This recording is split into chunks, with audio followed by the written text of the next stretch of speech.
नमस्ते, कैसे हैं आप सभी। मेरा नाम दीपशिखा ठाकुर है और दीपशिखा कॉमर्स में आप सभी का स्वागत है। तो आज हम पढ़ रहे हैं consolidated balance sheet of holding company, जिसमें अभी तक हमने जाना था कि कैसे एक कंपनी अपने ही जैसे दूसरे कंपनी के 51% शेयर से अधिक का यहाँ पे क्या करती है, शेयर्स परचेस करती है और उसके बाद वो क्या बन जाती है, उसकी पेरेंट्स कंपनी बन जाती है। और जिस कंपनी के शेयर्स परचेस किए गए हैं वो क्या होता है, वो होता है सब्सिडरी कंपनी। उसको हम सब्सिडरी कंपनी का नाम देते हैं। जो कंपनी होल्डिंग कंपनी बनती है यानी जिसने परचेस किया है उसको हम पेरेंट्स कंपनी बोलते हैं, जिसके शेयर्स परचेस हुए हैं उसको हम डॉटर कंपनी बोलते हैं, ताकि हम समझ सके कि आखिर यहाँ पे कैसे कैसे यहाँ पे रूल हो रहा है। उसके बाद हमने देखा था कि कैसे दोनों कंपनी के यानी होल्डिंग कंपनी और डॉटर कंपनी यानी सब्सिडरी कंपनी दोनों के बैलेंस शीट को मिक्स करके एक न्यू बैलेंस शीट यहाँ पे रेडी हो रहा था। हम न्यू बैलेंस शीट यहाँ पे क्रिएट कर रहे थे, जिसको नाम क्या मिला यहाँ पे, उसको नाम दिया गया यहाँ पे कंसोलिडेटेड बैलेंस शीट का नाम यहाँ पे दिया गया उसको। तो इतनी चीज़ें हमने देखी थी। उसके बाद हमने देखा कि कैसे दोनों बैलेंस शीट के एसेट साइड और लायबिलिटीज साइड, दोनों के एसेट्स लायबिलिटीज को मिक्स करके यहाँ पे क्या बना, एक नया बैलेंस शीट रेडी हुआ। यानी दोनों के एसेट्स भी आएंगे, लायबिलिटीज भी आएंगी, क्योंकि दोनों का मिक्स यहाँ पे क्या बन रहा है, बैलेंस शीट, ताकि हमें सहूलियत हो कि हम जान सके कि कैसे हमारा क्या प्रॉफिट है क्या लॉस है। इस वजह से हमने साथ में बैलेंस शीट को रेडी किया। उसके बाद हम एक और चीज यहाँ पे इंक्लूड कर सकते हैं, कंपनी एक्ट 2013 के हिसाब से किसी भी होल्डिंग कंपनी को होल्डिंग कंपनी का दर्जा तभी मिलेगा जब वो एक या एक से अधिक कंपनी पर रूल करेगी, उसके 51 शेयर्स परचेस करेगी, एक या एक से अधिक, तभी उसे हम कह सकते हैं कि वो एक होल्डिंग कंपनी है। ये कानून है कंपनी एक्ट 2013 के तहत। अब ये हो गया हमारा होल्डिंग कंपनी सब्सिडरी कंपनी, जो कि मैं आपको पहले भी बता चुकी हूँ।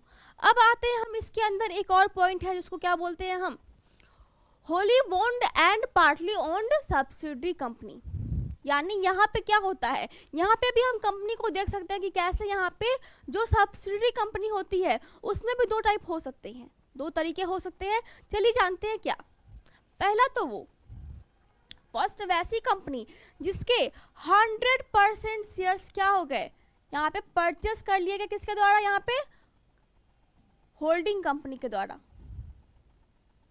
होल्डिंग कंपनी के द्वारा क्या किया गया, 100% शेयर्स यहाँ पे परचेस कर लिए गए। ऐसी कंपनी को हम क्या बोलेंगे, ऐसी कंपनी को हम बोलते हैं यहाँ पे होली ओन्ड कंपनी, जिसके पूर्णतः स्वामित्व यहाँ पे क्या हो गए, वो यहाँ पे पूर्णतः स्वामित्व वाले कंपनी इसको हम कह सकते हैं, क्योंकि इसका 100% शेयर्स जो होता है वो होल्डिंग कंपनी के द्वारा यहाँ पे परचेस किया गया है। तो यहाँ पे जो माइनॉरिटी इंटरेस्ट होता है इसका यहाँ पे कोई जगह नहीं है। मतलब जिस भी क्वेश्चंस में आपको यहाँ पे लिख दिया गया कि इसके 100% शेयर्स परचेज किए गए हैं, तो वहाँ पे माइनॉरिटी इंटरेस्ट का कोई नामो निशान नहीं रहता है, तो आप इस पे फोकस नहीं कीजिएगा। फिर सेकेंड क्या होता है हमारा, सेकेंड होता है हमारा पार्टली ओन्ड सब्सिडरी कंपनीज, यानी जिस सब्सिडरी कंपनी के, जिस सहायक कंपनी की सिर्फ 51% शेयर से अधिक 51% शेयर से अधिक होल्डिंग कंपनी ने क्या किए, परचेस किए हैं। तो उस कंपनी में क्या होता है, यहाँ पे माइनॉरिटी इंटरेस्ट होता है, यहाँ पे उसको हम यहाँ पे माइनॉरिटी इंटरेस्ट अलग करते हैं, और जो उसका कंपनी का इंटरेस्ट हुआ, कंपनी ने परचेस किया, उसका इंटरेस्ट हम यहाँ पे किसको देते हैं, होल्डिंग कंपनी को। यानी यहाँ पे माइनॉरिटी इंटरेस्ट का नामो निशान होगा, और यहीं पे बच्चों को अधिक यहाँ पे क्या होता है, परेशानी होती है। तो ये हम बोल देंगे इसको पार्टली ओन्ड कंपनी, और इसको क्या बोलेंगे, होली ओन्ड कंपनी। ये दो टाइप के क्वेश्चंस आपको यहाँ पे मिलेंगे जब आप क्वेश्चंस को सॉल्व करेंगे। एक पॉइंट आपको क्लियर करवाना था मुझे, तो आपको समझ में आया होगा कि कैसे यहाँ पे हम बनाते हैं। अब आते हैं हम एक बैलेंस शीट की तरफ और देखेंगे कि कैसे हम इस क्वेश्चन को सॉल्व करके समझे कि आखिर ये बैलेंस शीट कैसे बनता है। तो यहाँ पे आपको एक डेट मिल रहा होगा, एक डेट देखने को मिल रहा होगा, तो याद रखिएगा कि इस चैप्टर में आपको डेट बहुत इंपॉर्टेंट है। अगर आपने आज कंपनी के शेयर्स परचेस किए हैं, कंपनी ने आज किसी कंपनी के शेयर्स परचेस किए हैं और 6 मंथ बाद उस कंपनी के शेयर्स बढ़ गए हैं, उसका कंपनी के सरप्लस बढ़ गए हैं, तो उसमें आपकी हिस्सेदारी नहीं होगी, उसमें सब्सिडरी कंपनी की हिस्सेदारी होती है। वो जो सब्सिडरी कंपनी होता है उसका वो क्या बनता है, माइनॉरिटी इंटरेस्ट बनता है, आपका नहीं बनता है। इसीलिए ध्यान रखिएगा कि आपको कौन सी डेट यहाँ पे मिल रही है। अब आते हैं हम क्वेश्चंस की तरफ। तो यहाँ पे आपको एक क्वेश्चन दिख रहा है जिसमें लिखा हुआ है 1 अप्रैल 2020 को बी लिमिटेड के पास क्या था, क्रेडिट बैलेंस था 48,000। यहाँ पे आपको मैं पूरा क्वेश्चंस नहीं लिख पाई हूँ, तो मैं आपको क्वेश्चंस एक्सप्लेन कर देती हूँ। क्वेश्चन ये है कि यहाँ पे परचेज किए गए हैं शेयर्स कितने, 3600 शेयर्स परचेज किए हैं। इच कितना है, एक शेयर्स कितने का है, 10 रुपये का है। और किस डेट में परचेज किए गए हैं, 1 अप्रैल 2020 को यहाँ पे परचेज किए गए हैं। और जो बैलेंस शीट यहाँ पे मिल रहा है किसको, होल्डिंग कंपनी को यानी ए लिमिटेड को, वो किस डेट में मिल रहा है, 31 मार्च 2021 को, यानी पिछला उसको बैलेंस शीट यहाँ पे मिल रहा है। तो इसमें डेट का कुछ यहाँ पे प्रॉब्लम नहीं होगा आपको, क्योंकि इसमें डेट का यहाँ पे नहीं दिया हुआ है, बिल्कुल सही डेट है। अब आते हैं हम यहाँ पे सॉल्यूशन की तरफ कि कैसे इस क्वेश्चन को हम सॉल्व करेंगे। सबसे पहले हम देखते हैं यहाँ पे होल्डिंग कंपनी कौन है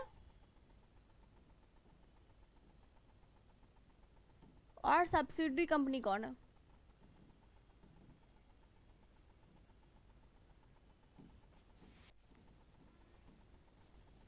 ए लिमिटेड, बी लिमिटेड, ठीक है।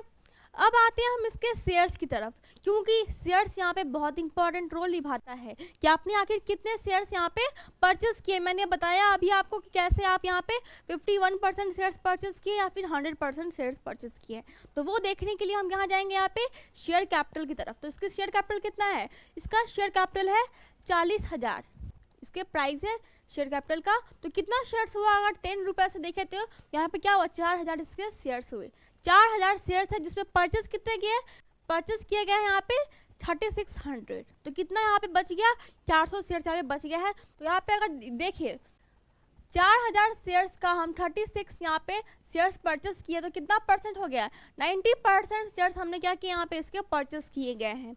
90% शेयर्स यहाँ पे परचेस किए गए हैं, सिर्फ 90%। 10% शेयर्स क्या है, अभी भी सब्सिडरी कंपनी के पास है। तो इतना आपको समझ में आ गया। अब आते हैं हम कि कैसे हम इसको कैलकुलेट करें। सबसे पहले हमने बताया था आपको मैंने कि कैसे हम यहाँ पे गुडविल और यहाँ पे कैपिटल रिजर्व का क्या करते हैं, कैलकुलेशन करते हैं। तो उसको हम देखेंगे। सबसे पहले क्या लिखते हैं, calculation of goodwill and capital reserve, ठीक है। तो उसमें क्या था, यहाँ पे फॉर्मेट था। सबसे पहले हम लिखते हैं परचेज प्राइस,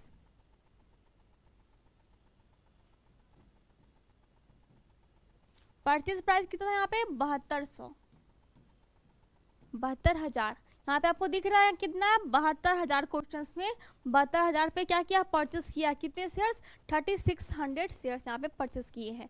और उसके बाद उसको कंपनी को मिल क्या रहा है, यानी होल्डिंग कंपनी को क्या क्या मिल रहा है यहाँ पे, इसको मिल रहा है शेयर कैपिटल।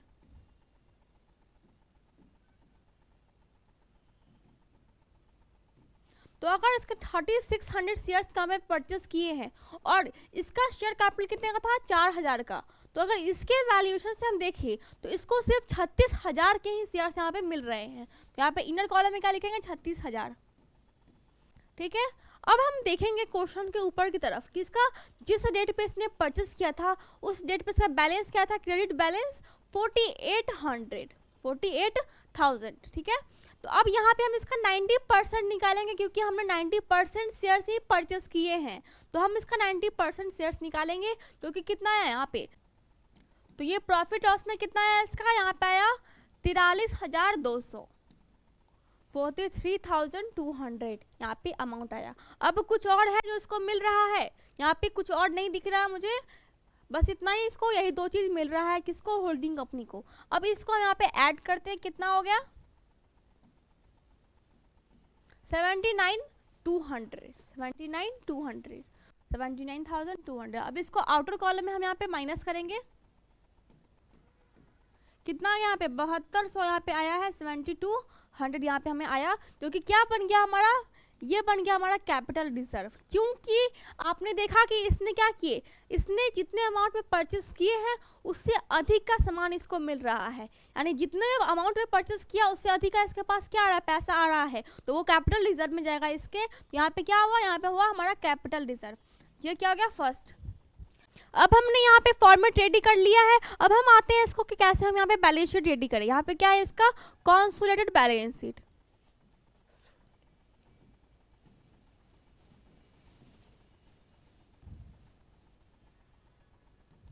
यहाँ पे क्या होता है LHS RHS। अब इसको अमाउंट का हम यहाँ पे क्या करते हैं फिक्स करते हैं, क्योंकि ये बहुत ही सिंपल चैप्टर है। यहाँ पे क्या करना है, हमें कुछ नहीं करना है, बस क्या करना है होल्डिंग कंपनी यानी ए लिमिटेड का क्या करना है, सारे यहाँ पे अमाउंट यहाँ पे हमें लिख देने हैं। क्या हुआ फर्स्ट शेयर कैपिटल, कितना अमाउंट हुआ इसका 4 लाख। नेक्स्ट क्या है यहाँ पे जनरल रिजर्व और प्रॉफिट और लॉस और सरप्लस, तो उसको हम ऐड करके लिख देते हैं यहाँ पे PL। कितना अमाउंट हो गया 2,40,000, 2,40,000। ट्रेड पेबल, तो ट्रेड पेबल में क्या आएगा 1,20,000 और 8,000, तो कितना हुआ 1,20,000 8,000 1,28,000। अब क्या बच गया यहाँ पे, अब यहाँ पे कुछ भी नहीं बचा है, हमने सब कुछ यहाँ पे लिख दिया। इस साइड जितने भी एसेट्स लायबिलिटी साइड थी वो सारे अमाउंट हमने यहाँ पे लिख दिए हैं। अब आता है यहाँ पे क्या, यहाँ पे हमने जो निकाला था क्या कैपिटल रिजर्व, उसको हम यहाँ पे लिखेंगे। क्या हो गया यहाँ पे कैपिटल रिजर्व कितना आया, कैपिटल रिजर्व था हमारा 7200, तो इसको भी हमने यहाँ पे लिख दिया। उसके बाद आता है हमारा माइनॉरिटी इंटरेस्ट। माइनॉरिटी इंटरेस्ट कैसे निकाले, तो ये देखने वाला बात होगा जिसको हम लास्ट में निकालते हैं। अब हम इसके RHS में लिखते हैं, क्योंकि अमाउंट क्या हो गया फिक्स एसेट।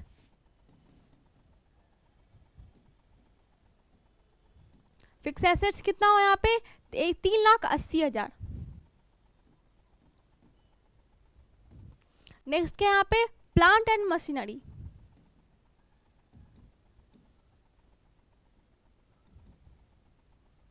कितना अमाउंट है 56,000। इसको हम चाहे तो ऐड कर सकते हैं, पर एक्सप्लेन करना ज़्यादा अच्छा रहेगा आपको। इन्वेस्टमेंट कितना है, इन्वेस्टमेंट है 8,000।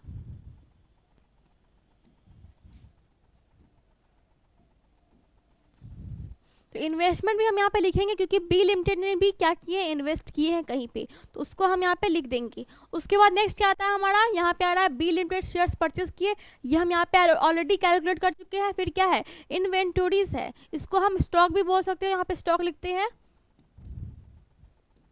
स्टॉक कितना हो गया हमारा 1,20,000 और फिर इसमें भी 20,000 है, दोनों को ऐड हम यहाँ पे करते चले जाएंगे। तो ऐड करने पे कितना आ गया हमारा, ऐड करने पे आ रहा है हमारा 1,40,000।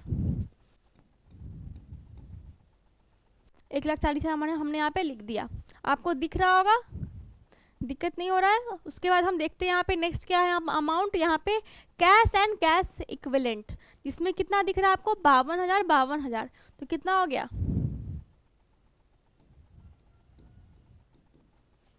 1,04,000। क्या बच गया यहाँ पे, हमने ट्रेड रिसीवेबल छोड़ दिया था, जो कि कितना 80,000 और 28,000, तो कितना हो गया हमारा ट्रेड रिसीवेबल 80,000 और 28,000, कितना हो गया हमारा 1,08,000।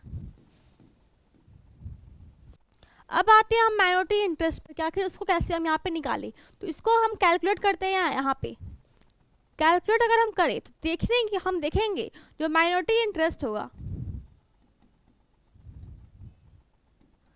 वो कैसे सॉल्व करें। तो हमारे पास क्या क्या बच गया आप बी लिमिटेड कंपनी के पास, उसको हम यहाँ पे अगर देखें तो क्या बच गया यहाँ पे, हमने यहाँ पे क्या देखा था कि कैसे हम यहाँ पे क्रेडिट बैलेंस था 48,000, जिसमें से हमने सॉल्व कितना किया था, यहाँ पे सॉल्व हमने किया था यहाँ पे कितना अमाउंट 43,200, यानी 90% कितना आया था हमारा 43,200। तो ये कितना हो गया हमारा बच गया, इसमें से हमारा बच गया है 40, यहाँ बच गया हमारा 4,800। ये हो गया हमारा एक अमाउंट, किसमें से 48,000 में से। अब हमने क्या किया था, यहाँ पे हमें सिर्फ 48,000 मिला था, और यहाँ पे कितना आपको दिख रहा था, यहाँ पे प्रॉफिट और लॉस सरप्लस, 48,000 नहीं था, यहाँ पे कितना 60,000 था। तो अगर हम 48,000 को माइनस करें यहाँ पे तो कितना हो गया, यहाँ पे अगर 48,000 को हम 60,000 से माइनस करेंगे तो कितना आएगा हमारा, यहाँ पे आएगा हमारा 12,000। तो ये 12,000 किसका हुआ, ये भी तो सब्सिडरी कंपनी का ही हुआ, तो इसको हम यहाँ पे 12,000 लिख देंगे। इसको आप अच्छे से यहाँ पे ड्रॉप पे नहीं, यहाँ पे हम कैलकुलेशन करेंगे, लेकिन यहाँ पे आपको समझाने में आसानी हो इसलिए मैं यहाँ पे कैलकुलेट करके बता दे रही हूँ। तो ये भी 12,000 हो गया।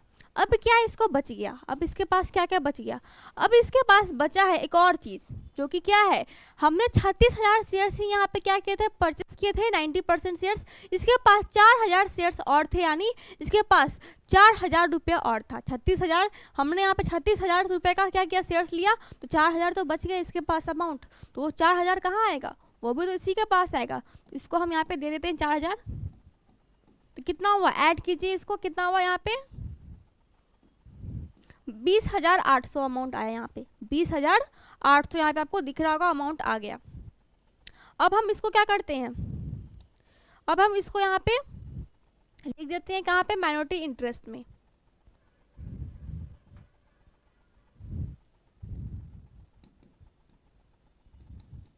माइनॉरिटी इंटरेस्ट यहाँ पे कितना हुआ 20,800। अब इसको हम ऐड करेंगे, आप भी ऐड कीजिए। यहाँ पे देखिए अमाउंट कितना आया,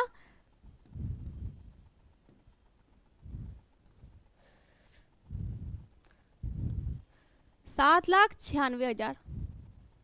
बैलेंस शीट यहाँ पे आ गया। अब इसको हम अकाउंट क्लोज करते हैं। आप भी यहाँ पे ऐड करके देख सकते हैं कि ये कैलकुलेशन सही है कि नहीं, यहाँ पे कुछ भी मिस्टेक तो नहीं है। तो आज के लिए बस इतना ही, थैंक यू। अगर आपको कोई भी इंफॉर्मेशन, कोई भी नोट्स इसके बारे में या फिर क्लास 11 क्लास 12 के बारे में चाहिए तो आप मुझे टेलीग्राम ग्रुप पे ज्वाइन कर सकते हैं। तो थैंक यू आज के लिए।